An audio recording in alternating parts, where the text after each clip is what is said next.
Leli dlozi lengwenza lingumoya wamakhehla ambatha kakhulu umuntu wesimame.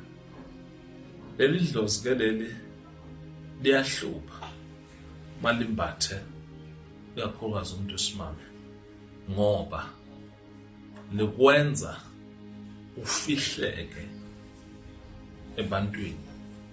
Uthola ukuthi umuntu wesimame abantu abakushela, abantu ababi nema-interest ngawe. Mawuke wazama ukuthi ke ufuna kwenza into le-serious nomuntu, ihamba lento iphelele emoyeni, ungaboni ukuthi iphele kanjani. Mawuke kwenzeka ngephutha lento yenzeka lengumshado la kuwe, kuba nemisindo, nilwa njalo ningaqondi lokho ukuthi nalwa kangaka kunatikoloshe la ebudlelwaneni benu ofuna kunihlakaza emkhathini noma kunesichitho noma bekunani. Ihamba mbeke leyo nto leyo bese seyiyaphela ngoba lona liba nesikhwele lelivuka naso la kuwe. Lesikhwele lisike siyakwazi sigcina sihamba ke siyoxosha indoda lokuthi ufuna ukuzama ukuphila nayo. Leli dlozi ke leli liyaphahlelwe, libikelwe, licelwe, kuthiwe nangu sibani siyamcelela ukuthi nganasi isilwane nasi, kuthi njengamanje akahambe ayohlangana nomuntu azophilisana naye, akahambe ogana oshada ophila leyo mpilo leyo lezokwazi ukuthi ekhaya ibuyise inkomo, ibuyise leyo nto lenhle lengahle ke ibuye ekhaya. Leli dlozi ke leli malika kaphahlelwa ngendlela yakhona liyahlupha ke lakhaya, lidala inkinga. Labantwana lakhaya uthi labantwana lakhaya bahle, labantwana bayabukeka, kodwa manje abaganile labantwana. Akukho lapho kuthiwa bashade khona, azikho inkomo ezizako ekhaya ngabo, kodwa abantwana bakhona bayabukeka.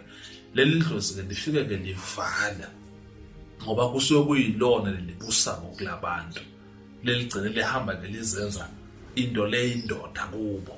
Makuqhamuka abantu abasuke labantwana babathanda, liyabakhahlela libasuse, kusale lona lakubo. So labantwana ke lapho sekugcina sekuba ngazuthi manje kunento lesilwane noma kunento lekhona lakubo lengiloko iphila lakubo, lengiloko ihamba lento lena igezwa, yenziwa konke lokuyana, kodwa ayisuke, iyaphahlelwa lento lena ngelisiko lakhona nangemakhambi akhona. Lakwazi ukukhulumisa lamakhehla, abikelwe lamakhehla bese sekakwazi ke lamakhehla ukuthi wona ayeko-locator umuntu lozokwazi ukuthi afike athatheke umntwana lakhaya and angagcini ukumthatha abuye umntwana futhi aphinde amlobola.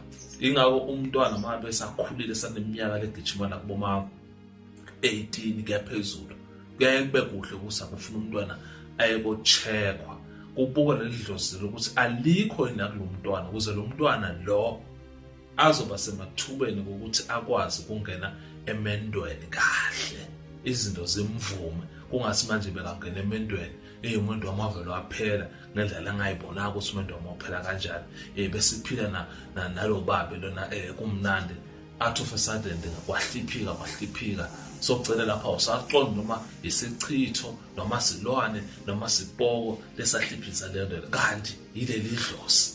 Mawuthi lento yisukumela lokusho ukuthi kuneli dlozi lana lento kulengabhalansile kahle, kungoba lamakhehla lawo awabikelanga. Ngiyoke manje lamakhehla lawo ahamba kufika ashayele lezinto zakho, athi wena uyazenzela ngendlela yakho, abe wona akhona angemadlozi amakhulu kuwe.